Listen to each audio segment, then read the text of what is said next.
bless you, Mama Bishop. Kwa kutimiza ahadi ya Mungu juu ya maisha yangu. For fulfilling God's. Bwana Yesu asifiwe. Amen. Na mshukuru kiongozi wangu Shukuru. I thank my leader Shukuru kwa kunichagua for picking me. Ili nitoe kile kitu ambacho Mungu ameweka ndani yangu. Na nimwahidi kitu kimoja. Ile mbegu ambayo amepanda ndani yangu, leo itafanya kazi katika ya madhabahu. Ningeomba simame mahali popote alipo. Bwana Yesu asifiwe sana. Amen, amen. Kwa majina naitwa Naomi Kashindi. By name I'm Naomi. Nampenda Yesu sana. I love God so much. Nimeokoka. I received my salvation. Na nimeamua kumtumikia Yesu. And I decided to work for God. Kwa sababu yeye atanipa uzima wa milele. Because he will give me eternal life. Dunia inaweza ikanipa manyumba na magari. They might give me cars and houses. Lakini haiwezi kanipa uzima wa milele. But they will never give me the eternal life. Na ndiyo sababu ya sisi kuokoka. And that's why we receive our salvation. Bwana Yesu asifiwe sana. Amen, amen, amen. Naomba tufungue Biblia zetu kwenye kitabu cha Methali 22 mstari wa 6. Methali 22 mstari wa 6.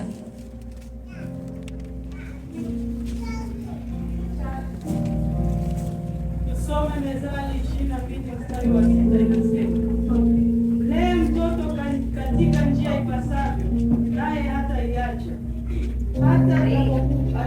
atakapokuwa mzee." Amen. Amen. Bwana Yesu asifiwe sana. Amen, amen. Biblia inasema ya kwamba mlee mtoto katika njia ipasayo, naye hataiacha hata atakapokuwa mzee.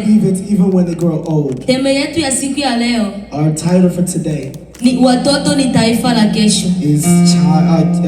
Watoto ni taifa la kesho. Children are tomorrow's generation. Kipindi nilipopewa hii teme, when they gave me this title, mimi kama vile mhubiri ili nifundishe siku ya leo, to preach today, Mungu aliweka mzigo ndani yangu. God put a heavy load on me, ili nipate kuongea na wazazi. So I can be able to speak wazazi mpo. Parents. Mungu aliweka mzigo ndani yangu ili nipate kuongea na wazazi. God put a heavy weight in me so I can speak to kwa maana maisha yetu ya leo, because our life today ni matokeo ya malezi tuliyopata kwa wazazi wetu. It's the results of the raising of our parents. Ikiwa leo if today tuna makahaba, ikiwa leo tuna wavuta bangi, we have people who smoke, nyuma kuna wazazi waliojisahau. There are people who forgot themselves. Bwana Yesu asifiwe sana. Amen. Shetani, the devil, iko tayari ya kuachia miguu ya kuja mkanisa. He's ready to come here in church. Anaweza kukuacha urukeruke hapa. He will let you jump over here. Anaharibu namna unazokalea watoto. And he will break the way you raise. Kwa sababu anajua kupitia hawa, because he knows through those kids, taifa litapona. The whole generation. Bwana Yesu asifiwe sana. Amen. Shetani ni mwizi. The devil is a thief. Na ni kazi ambayo anaifurahia sana na anaipenda. It's a work that he loves so much. Amen. Watoto ni taifa la kesho. Children are tomorrow's generation. Bahati mbaya sana wazazi wanapozaa watoto, when parents give birth to kids, ajui nini ambacho mtoto amezaa, amebeba. They don't know what the child carries. Yeye anajua tu ni mtoto mwanaume mwanamke basi. They know it's just a boy or girl. Lakini kila mtoto anapozaliwa, every child when they're born, kuna kitu ambacho Mungu amekuja ameweka ndani yake. There's something that God puts inside of them. Mungu amekuja anaweka ndani ya watoto kusudi. He put a purpose inside of them. Vipawa, power, karama, gifts. Kipindi Yesu alipozaliwa, when Jesus was born, Mungu akamwambia Herode ya kwamba God told Herode that chukua Yusufu pamoja na mama yake, that take Yusuf and mkimbie mwende Misri, and run to Misri, kwa sababu Herode anataka kumuua. because Herod is about to kill. Bwana Yesu asifiwe sana. Leo nitaongea na wazazi. Today I'm speaking to the parents. Leo nitaongea na wazazi. Today I'm speaking to the parents. Maisha yetu ya leo, our life of today, ni misingi tuliolelewa na wazazi wetu. Is a foundation we got from our parents. Bwana Yesu asifiwe sana. Amen. Ukisoma kwenye kitabu cha Mhubiri, Zaburi, when you read the book of Zaburi 11 mstari wa 3. Psalms 11:13. Daudi anasema ya kwamba David says that kama misingi kiharibika mwenye haki atafanya nini? If foundations break, what would a faithful person do? Kama misingi kiharibika mwenye haki atafanya nini? If foundations break, what will a faithful person do? Daudi alikuwa mfalme. Daudi was a king. Mpakaliwa mafuta wa Bwana. He was mtu aliyopendeza moyo wa Mungu. Lakini ona alichokifanya kwa mke wa Uria.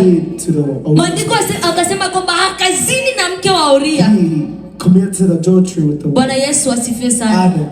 Baada ya kufanya yale, After doing that, akasema kwamba kama misingi ikiharibika he mwenye yake atafanya says, nini? when foundations break, what will a faithful Kuna person vile do? mlioana wazazi wetu, There's a way our parents got married. mkabebeshana mameva, mkarendezana. You gave another person. Hiyo ni misingi mibaya kwa watoto. Those are bad foundations for kids. Mtoto anaweza kuwa anampenda Mungu, A child might love God, lakini misingi yake but imeharibika. their foundations have been Wazazi broken. wetu, nyinyi ndio misingi. Our parents are the foundation. Daudi alikuwa mwombaji mkubwa David was sana. a huge prayer warrior.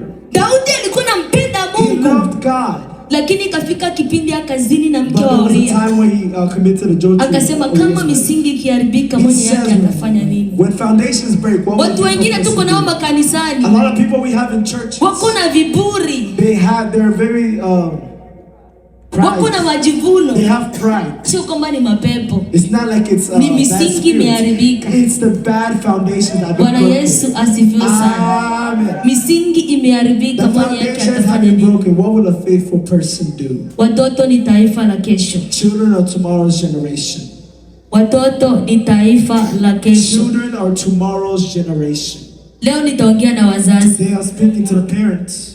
na kuna njia tatu kuu There ambazo are 3 nitakufundisha big ways that I'm going to teach you, ili kumlea mtoto wako katika njia so that you can impasayo. raise your child in the way that it's supposed Na to. hakika ukimlea mtoto wako katika hizi And njia, when you raise your child in these hapo ways, tunapata wachungaji, we will find tunapata viongozi. servants, we'll find Bwana leaders. Yesu asifiwe. Amen. Njia ya kwanza ni kumfundisha mtoto imani, The first way is to teach them about faith. imani ya kumjua Mungu, Teach them about faith of knowing God. imani ya kumjua Mungu. Faith of knowing who God Bwana Yesu is. asifiwe sana. Amen. Kuna kipindi mtu anazaliwa tu, There's a time where a person is born kwa sababu Mungu hajawahi kuumba kitu kibaya. because God has never created anything. Unazaliwa vizuri tu, You were born very well, lakini kuna tumbo ambao umepita hema. but there's a way you Baba ni came through. mzinifu, Your father is a sinful man. mama Muislamu. Your mother is Muslim. We mtoto unakuja unajiuliza ufuate imani ya nani? You come and you ask yourself, what will Bwana I Yesu follow? asifiwe sana. Amen. Tufundishe watoto wetu imani Let's teach our children ya good kumjua faith Yesu Kristo. of knowing who God is. Naomba tusome kwenye kitabu cha Mambo ya Nyakati wa Kwanza Let's read the book of 28 mstari wa 9 hadi 10. Ikiwa tumempata mfalme If Sulemani, we receive the King Solomon, ni kwa sababu kuna mzazi ambaye anaitwa that's Daudi. because there's a parent called David. Alimfundisha mtoto wake imani ya He kumjua taught his Mungu. parents the Aliweka faith of knowing who God misingi is. ya imani He ndani ya put mtoto wake. foundations of faith in his Tukampata child. mfalme And Sulemani. received King Bwana Solomon. Yesu asifiwe sana. Amen. Kumbuka leo nilikwambia nitaongea na wazazi. Remember I told you I was speaking to parents today. Hivyo jinsi umemwamini Mungu, The way you believed in God, jaribu kumfundisha mtoto wako, try to teach your parents kwa the same sababu way. unamjenga yeye kuwa taifa la Because kesho. you're building them to be Hiyo tomorrow's imani generation. hata iacha hata atakapokuwa That mzee. faith, they will never leave it. Bwana Yesu asifiwe sana. Amen. Nataka tumwangalie mzazi wa pili Let's look at a second aliyewekea misingi ya imani ndani ya mtoto wake, who placed foundations of faith in na our tukapata child. mtoto mzuri ambaye ni taifa la kesho. And we found a good child who's tomorrow's Naomba generation. tusome kwenye kitabu cha Mwanzo Let's read the book of Genesis 18 mstari wa 9 au 19. 18:19. Mwanzo 18 mstari wa 19.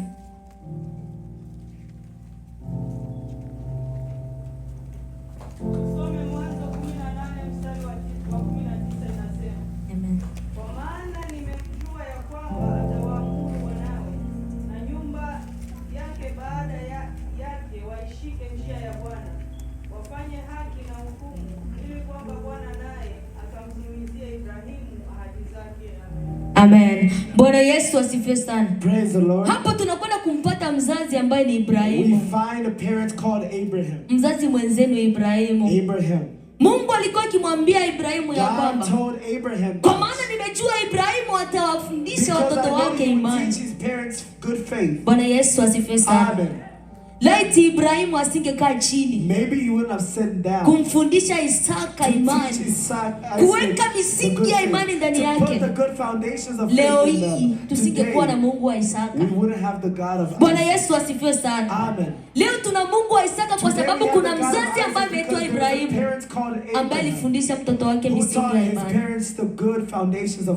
Wazazi, Bwana Yesu asifiwe sana. Mzazi mwenzenu Ibrahimu huyu, this is another fellow parent, Abraham. Alimfundisha Isaka. He taught Isaac. Na tukapata taifa la kesho ambaye we found tomorrow's generation. Ni Isaka. Isaac. Bwana Yesu asifiwe sana. Amen. Mtu ambaye ameitwa Ibrahimu, a person called Abraham, alimlea Isaka katika njia impasayo. He raised Isaac in a way that it should be. Hadi tukakuja kuwa na Mungu wa Isaka. And we found the God of Isaac. Bwana Yesu asifiwe sana. Hallelujah. Mungu anataka katika uzao wa tumbo wako, God wants in your children umtumikie, to work for him. Bwana Yesu asifiwe sana. Amen. Naomba twende katika njia ya pili. Let's go in the second way, ambayo ni kumfundisha watoto neno la Mungu na pia ni kwa which is to teach them the word of God and to pray for them. Bwana Yesu asifiwe sana. Amen. Wazazi wote ambao mnanisikiliza siku ya leo, listening to me today, ukishindwa kuwafundisha watoto mambo ya wapasayo, kuishi na kutenda, to live and to do, ujue kama ipo siku tatawewa watoto ambao umepewa na Mungu. Know that there's the day that you're going to. Usiposhindwa, ukishindwa kuwafundisha leo wapasayo kutenda, if you don't teach them what they're supposed to do, unaweza kuwa uko nafanya kazi ya Mungu, you might be doing God's work, unaweza kuwa uko na ubiri, you might be preaching, lakini kizazi ambacho Mungu amekupatia, but the children that God gave you, ukishindwa kuwafundisha leo wapasayo kutenda, Mungu atakudai. Bwana Yesu asifiwe sana. Amen. Ujue Mungu atakudai. Know that God will ask you one day. Mungu atakudai. He will ask you one day. Mungu atakudai. He will ask you one day. Sweat. Bwana Yesu asifiwe sana. Mzazi ambaye uko unanisikiliza jioni leo, ukishindwa kumfundisha huyo mtoto wako, Shetani atapandikiza mbegu ya uharibifu. He will put that seed of breakingness. Shetani atapandikiza mbegu ya uharibifu. He will put that seed of breaking everything. Nasoma katika kitabu cha Torati 6:7. Torati 6:7.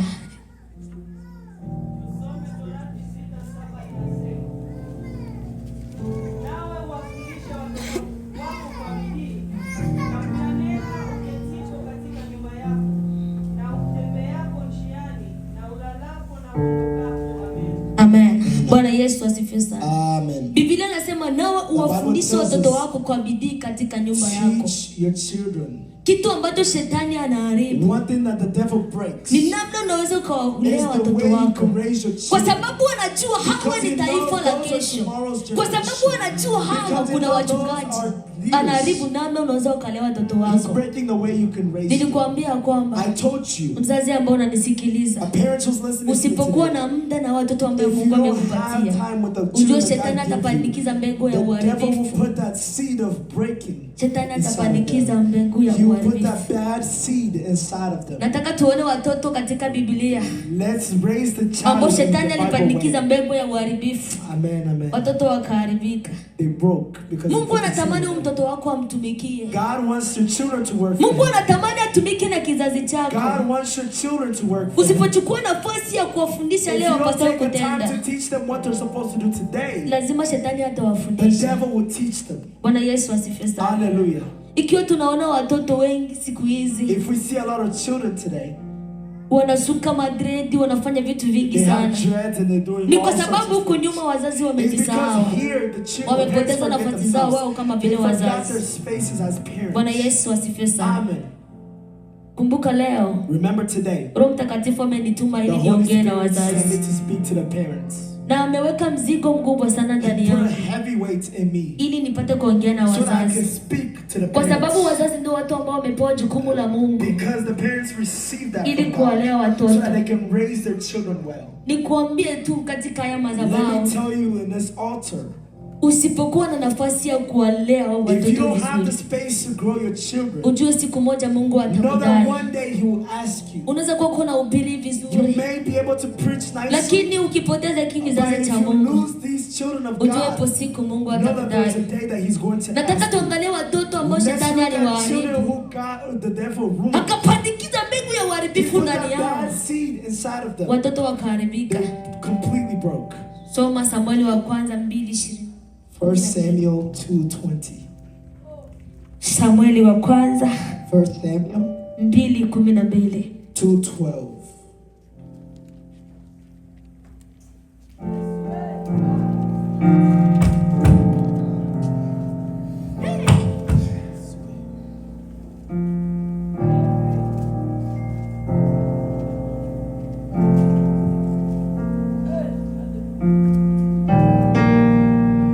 Samueli wa kwanza 12 mstari wa 2. 2:12. Amen. Basi hao wana wa Eli walikuwa watu wasiofaa.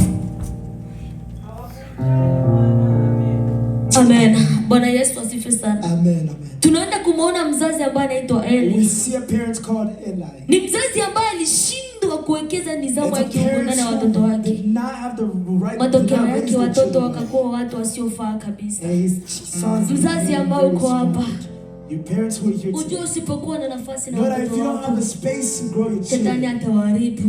the devil will. Mzazi mwenzenu kama Eli A parent like alishindwa you, kuwafundisha Eli, watoto wake kwa he was bidii. not able to teach his Matokeo yake parents watoto well. wakaharibika. And they all got broken in the Watoto world. wakaharibika. They all Maandiko were yanasema kwamba walikuwa watoto wasiofaa kabisa. There were children who were not very Wakaharibika. worthy, and they all broke down. Bwana Yesu asifiwe sana. Amen. Kumbuka Roho Mtakatifu leo amenisukuma ili Remember niongee that na the Holy wazazi. Spirit sent me to speak to the parents. Mzazi mwenzenu Eli alishindwa Parents kuwa like na you, Eli. nafasi na He watoto did not wake. have the space for his parents. Watoto wakamharibikia. And they all got ruined. Bwana Yesu asifiwe sana. Amen. Nataka tuone kitu ambacho kilimpata Let's Eli look at something that happened to kwa Eli. sababu ya kutokuwa na nafasi na Because he did not watoto, have the space to grow his children. kwa sababu ya kutokuchukua muda Because na he didn't have watoto the time to kuwafundisha, teach his kids. kutokuwa na nafasi ya If you kuombea don't have the time watoto. to pray for your kids, Kuna kitu kikubwa sana ambacho there's a big kilimkuta. thing that can happen. Naomba soma hiyo Samueli wa kwanza 2:22 hadi 23. 2:22-23. Basi Eli alikuwa mzee sana, naye alisikia habari za mambo yote ambayo wanawe waliwatenda